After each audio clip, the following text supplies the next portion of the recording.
کہانی شروع ہوتی ہے آدم اور حوا سے، جنہوں نے اللہ کی بجائے شیطان کی مانی۔ انہوں نے نافرمانی کی اور انسانیت کا اللہ کے ساتھ پاک رشتہ ٹوٹ گیا۔ گناہ کا تجربہ کرنے والے وہ پہلے افراد تھے اور گناہ سے موت آئی۔ انہوں نے اپنے ننگے پن کو درختوں کے پتوں سے ڈھکنے کی کوشش کی، لیکن اللہ اس سے خوش نہیں ہوا۔ اس نے انہیں جانور کے چمڑے کے کپڑے پہنائے۔ خود اللہ نے ان کے ننگے پن کو ڈھکنے کے لیے جانور کی اول قربانی دی۔ آدم اور حوا کے 2 بیٹے تھے، قائن اور حابیل۔ قائن اپنے کھیت کے پھل کا ہدیہ اللہ کے واسطے لایا، جبکہ حابیل نے ایک جانور کی قربانی دی، خون کی قربانی۔ اللہ نے حابیل کی قربانی قبول کی لیکن قائن کی نہیں۔ کیوں؟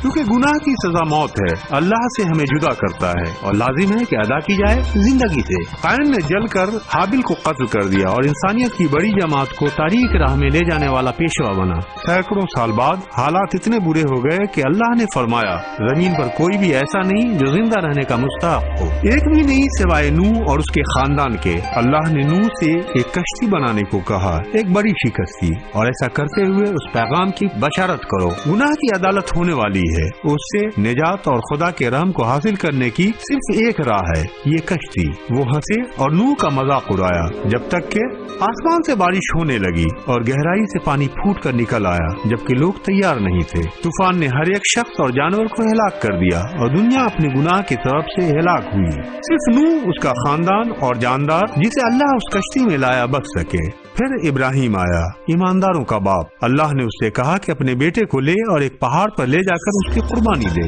ابراہیم اس حکم سے پریشان ہوا، لیکن وہ اللہ کا حکم بجا لایا۔ اس نے اپنے عمل سے اپنے ایمان کو ثابت کیا اور اپنے بیٹے کو پہاڑ پر لے کر گیا۔ لیکن جب ابراہیم اپنے بیٹے کی قربانی دینے ہی کو تھا، اللہ نے اسے روکا اور اس کی بیٹی کی جگہ لینے کے لیے ایک جانور مہیا کیا۔ جانور نے چھڑایا، جگہ لی، اس کے بیٹے کی قیمت ادا کی۔ خون کے بدلے خون، زندگی کے لیے زندگی۔ 400 سال گزر گئے اور پھر مصر سے اسرائیلیوں کو نکالنے کی قیادت کے لیے اللہ نے موسیٰ کو بھیجا۔ فرعون مصر کے بادشاہ کو یہ پسند نہ آیا، تو اللہ نے 10 عذابوں کے ذریعہ اسے سزا دی۔ آخری بلا کے طور پر اللہ نے موت کے فرشتے کو ہر ایک گھر کے پہلوٹے بیٹے کو ہلاک کرنے کو بھیجا۔ آخرکار لوگوں کو میمنے کی قربانی دینے کا حکم دیا گیا اور اس کا خون اپنے گھر کے دروازے کی چوکھٹ پر لگا دیں۔ اگر فرشتے خون دیکھیں گے تو وہ جان جائیں گے کہ اندر جو بچے ہیں وہ قربانی کے ذریعہ رہائی پا چکے ہیں۔ یہودی اور مصری دونوں، غلام یا آزاد، اگر وہ خدا کے حکم کی اطاعت کریں گے ان کے بچے نجات حاصل کریں گے۔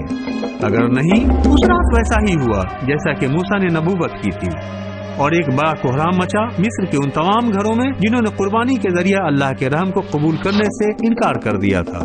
بعد میں موسیٰ نے لوگوں کو توریت دیا، جس میں اللہ نے لوگوں کے گناہ کو ڈھکنے کے لیے ایک رسم ادا کرنے کا فرمان دیا تھا۔ قصوروار شخص کاہن کے پاس قربانی کا ایک جانور لے کر آتا تھا۔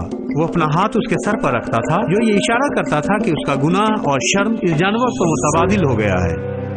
تب جانور کی قربانی دی جاتی تھی، اس کا خون بہتا تھا، اس کا گناہ ڈھک دیا جاتا تھا۔ شاہ داؤد اور نبیوں نے توریت کی پیروی کی جسے موسیٰ نے دی تھی، لیکن وہ تعجب کرتے تھے، کیا جانور کا خون حقیقت میں آدمی کے گناہوں کو ڈھک سکتا ہے، یا پھر وہ مستقبل کے لیے کوئی نشانی اور اشارہ ہے؟ داؤد نے نبوت کی ایک آنے والے بادشاہ کی، ایک مسیح کی، شاہ داؤد کی نسل سے، جو اختیار کے ساتھ سلطنت کرے گا۔ وہ ایک حلیم آدمی، رحیم دل والا ہوگا۔ مسیح گناہ سے مبرہ، کامل، بے عیب اور معصوم ہوگا۔